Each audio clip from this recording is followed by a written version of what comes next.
So this is another performance ride for the Apache Brave Racing cycle team. This happens on the Thursday night. As I've said before, we meet up at 6:30 for a 6:40 start. There were 7 of us that went out on this one. This was on the 14th of August. It's so much better the more people that go out on this run. If there's 1 or 2, then it can still be good, still fun, but it's harder work in that sense, because you have to spend longer at the front. There's less places to hide from or to get drafts from. So when there are 7 of us, we all take a turn at the front, and we can have longer sort of behind other people, taking a draft, recovering, so that when it does come to our turn, we can either stay out longer or longer in the front, or we can go a bit faster in the front. So it just makes for a better run, and obviously more sociable as well, because you've got more people here. So 7 people. It was a great run, this one. It wasn't overly fast, but it was still very, very hard. We've got Rich and John in front. Dave is just overtaking me here, and we've got a few others. We've got Matt, Ben and Dan as well behind me. This, like I've said before, the performance ride is basically for anyone in our club that wants to improve, that wants to go faster. It's typically the guys that race, I suppose. Not everyone does, but they just want to stay really fit and want to go faster. There's a few of us here that do race, and there's a couple that don't. They do the time trials. As a team, Apache Brave, we try and support each other.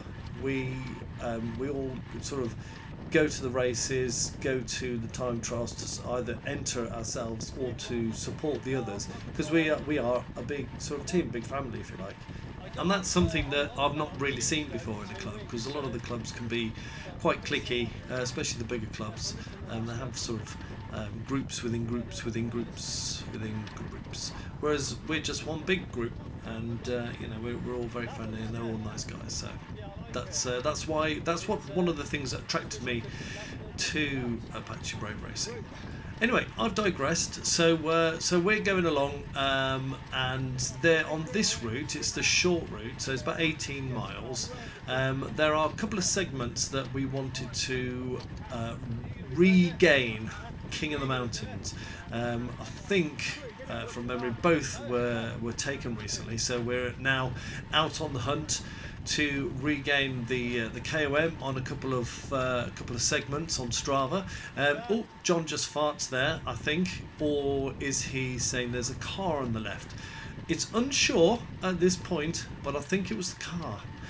One of the things that we do as a group is communicate well with each other. We're always pointing out holes, telling people there's something on the left, stopping, whether we're dropping, anything like that. It's always important to communicate with the other riders, because if there's a hole in the way or something on the left, I don't want to hit it, and I'm sure if I don't want to hit it, no one else does. So that's really important. Okay, so this section here, we're turning a right into it. This is quite a nice section. It's all sort of flat or downhill, so we're getting into the faster parts. As you can see, a bit of a gap's opened, but we close that up because it's we're going quite hard, but it's not overly hard at the moment. My heart rate's starting to go up. It's 153. Excuse me. You can see one of the guys, I'm not sure who it is, I think it's Ben, has got to the front. Ben's one of the big racing guys, and he goes quite fast. Is it Ben? I think it is, yes. And then we've got Rich in front, so it's all starting to get a bit spicy, and we're going to go over a little bridge here, and then it just goes faster and faster. And this is a nice section here, because it is quite a nice fast bit, because it's always nice to go fast. 30 miles an hour, there we go. I mean, who wants to go slow on a bike? No one that I know of. We all want to go fast, we all want to get in front, we all want to win the sprints. That's what it's all about. It's about working hard as a team to get faster. So there we are, 32 miles an hour.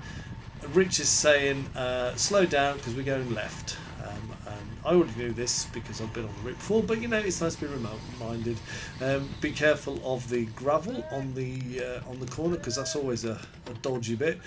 And then it slows right down, but you know, we'll speed up again in a second, and yeah, we'll go to the next segment.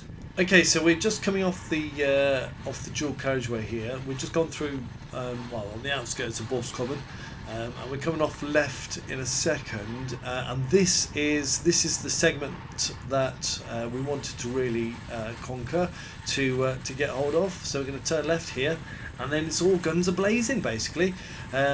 It's just a mad sort of a mad rush. Here we go, off we go, and then it's yeah, we're gonna start piling on the pressure, get into a line rather than sort of two abreast, and then the road surface down here, it's absolutely horrendous. It really is. But we're gonna give it a crack. So I think this whole section here that we're doing now is part of the segment, but it's the bit that they really wanted was this uphill section, which will happen in a minute. And Dave, who's on my right now with black shorts, he goes ahead and gives it beans. I think on the actual section itself, followed closely by Ben, who's right in front of me. But this section's quite fast. It's quite hard. Oh, there you go. Everyone's farting, and the road surface is awful. The speed's at 25, 26, and heart rate's at 144, which is to be fair, it's zone 2, so it's obviously still going quite a little bit downhill. Now here it is. This is the section. This is where everyone gets going and just gives it everything. My power's gone up to 700. It's about 600 or so now, so we're all giving it beans. Heart rate's gone up. Power is relatively good for me, and the speed, obviously, you know, it's 20 miles an hour going uphill, and we're all going uphill. And we're just going as hard as we can, and we do get it. I say we do get it. I think it's Matt that actually gets it. So here's Dan and Dave. They've done their bit, so I've caught up with them, and I get a PB on this section as well. Not just on the hill, but the whole sort of section, because it's in Strava you've got section. You've got sections in sections, if you like, or segments in segments. And I got PB for a few of those on this bit here. Oh, another cyclist. Morning, evening, whichever part of the day it might be, but I think it's evening. Anyway, so yeah, 30 miles an hour, and it's now chill time. So yeah, so that was a good effort by everyone, and you know, this is what it's all about with the performance ride. It's about going hard, getting fast, getting stronger, and having fun at the same time, because basically at the end of the day, that's what it's all about. Okay, so this section now, we're coming in towards Knoll. So we've just turned left from, I think I can't remember the place is called. Anyway, we're coming into Knoll, and it's a sort of flattish uphill bit, but it's a terrible road surface. Again, as is most of this, but it's nice to illustrate how the line works. So I'm at the front at the moment, just doing a sort of an average pace, you know, 80 miles an hour. I've just swung over and given the elbow for the next to go through. So there's Dan. I'm now going back. There's Matt, who I think said well done, Andy, and then we've got John, and who's that? That's Ben and Dave, and then last on the line is Rich, who will then say last, or wheel or something like that, just so that I know he's the last one, which I knew anyway, because obviously I can count, because I'm clever like that, and that's how we do it. So I'm going to swing back and get onto Rich's wheel, and then the person at the front does his bit, and until he's sort of had enough, and then he'll swing off and come all the way down to the end. And this is why having more people is good, because it means now there's a bigger gap between myself being at the front and then recovering at the back to the next time I end up at the front.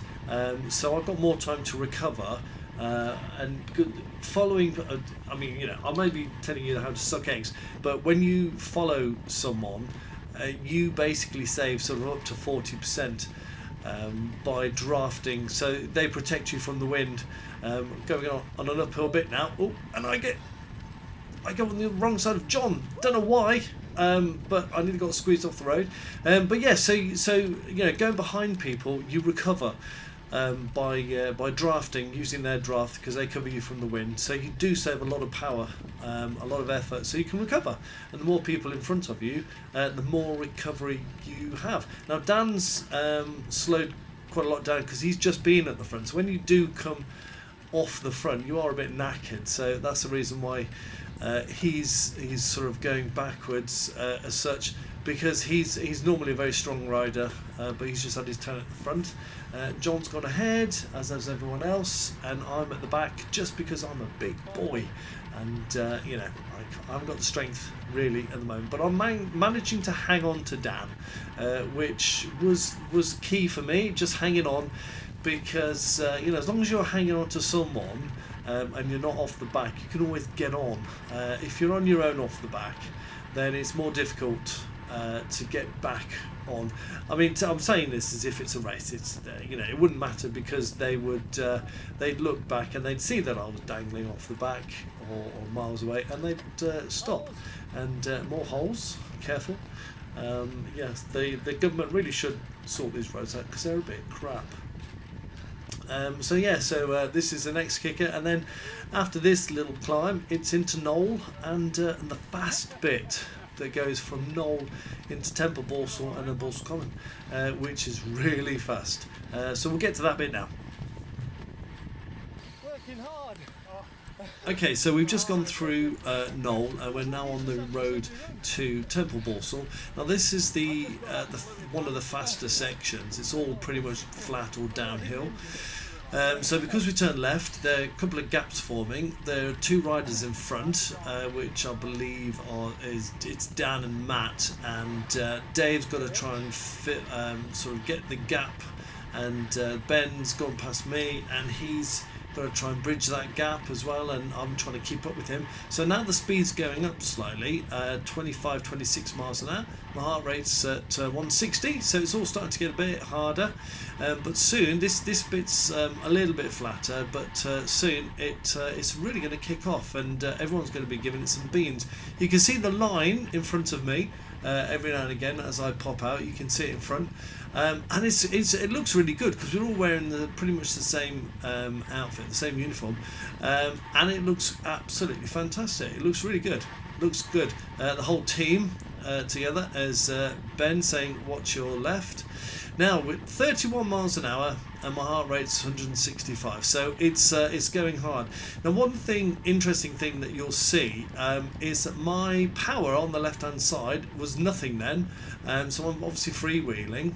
Here again I'm freewheeling, and then it goes up to about 300, 400, 500, and then it goes down to basically nothing again, and like that for a while, and then it'll go back up to again 500, and then go down to nothing. So what I'm doing here is basically I'm trying to conserve energy, trying to conserve power, and sort of ride smart rather than just laying it all on the line all the time.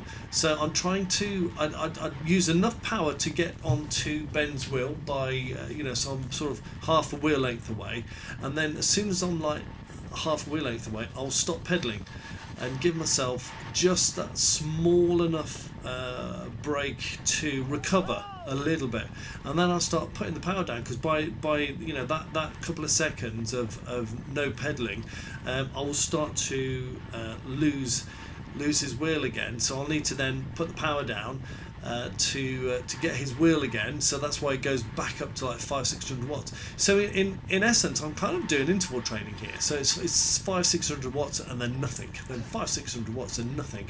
But it kind of works for me. I guess possibly because I'm a slightly bigger lad. So especially on the downhills, my weight would sort of take over and I'll speed up naturally. Now we're coming to a right hand bend there, so I had to slam the brakes on a bit because I didn't want to go into bend. So again, gaps will be forming here, so I've got to now catch up. So I'm up to 700 watts. Heart rate's nearly 170, so again we're working really hard. Now Ben goes to the front here, and this is where it gets really painful. Matt's just done his turn, he's on the way back, and now Ben's giving it beans. So it's all going to get a bit painful, bit tearful, bit spicy, but yeah, it kind of works for me, the all or nothing thing. I find it quite difficult to just do a smooth power. I don't know why, maybe it's just me, but it kind of works. But if nothing else, it's good training. See, you've now got some gaps forming, so we're all piling on the pressure, trying to get back on someone's wheel. And you know, we're doing 30 miles an hour here. My heart rate's only 170, and it is hard. But these sort of times, these segments, this is what makes it really great. You know, we're all wearing the same jerseys, the same bib shorts, and we look like a proper team, going strong, going fast, going hard. And this is what's so great about cycling, it's going fast, and going hard and going strong and being part of a team doing it. 30 miles an hour, 172 heart rate. Unfortunately for me, I'd kind of had enough. That was it for me. You know, it was a couple of miles of really strong riding, but I couldn't quite keep up to Ben's speed and power. So I ended up shouting, dropping. However, fortunately for me, I didn't really know that John had been dropped just prior to that, so he wasn't actually on the back either. So when I said dropping, I think people all thought I was talking about John and not myself. So I kind of got away with that one, dodged a bit of a bullet. So yeah, you know, it was thanks John. But yeah, we as I said before, we don't leave people behind, so it's not a proper bash as such. If someone gets dropped, we wait for them. I think the reason John got dropped is, as he was saying to me during the ride, is that he'd been cycling the day before this and the day before that, and so he'd done a lot of cycling already up to this point. So his legs weren't feeling great, because normally he's a very strong rider, and he wouldn't get dropped like this unless there was something going on. So my heart rate in that short space of time has now gone back down to about 140. So yeah, I'm getting fitter. You know, we haven't stopped for long. My heart rate's gone right down from 170, and yeah, it's all good. So we're gonna wait for John and see where he is, and he's fine. He's just got to catch up, and we'll get going again in a minute. Okay, so we've just come out of Bourse Common, and we're now coming up to the last segment, which is basically the big sprint. So we've had a discussion talking about who's going to go in front, who's going to lead everyone out. So I am in the front, I'm leading everyone out. Now at the moment, we're quite away from the sprint, so I'm just taking it easy, not putting the power down too much. The road surface is awful, so you've got to go near the middle of the road. And then behind me they're all in a line, and now I'm gently starting to speed up. My heart rate's going up, we're hitting 31, 32. This is the downhill section. Now here I'm starting to go hard, I'm speeding it up. The sprint is just around the corner, and we're hoping that Matt is going to come past at some point and really give it beans and get the sprint. Now then, there goes Dave, followed by Dan, and then Rich, and then Ben, and then Matt at the end. Now unfortunately I squeezed John out, which was a bit of a pain for John, so kind of ruined his chance of any sprint, so my apologies John. I did apologise to John profusely during the ride. So my bit done, I can now slow down, and everyone else sort of does their section at the front, and they'll peel off, and then hopefully leaving Matt to go ahead and sprint for glory, which I believe he almost does. I think he comes second, so he's almost there. But you know, next time we'll get it. So I hope you enjoyed, and I'll see you on the next one.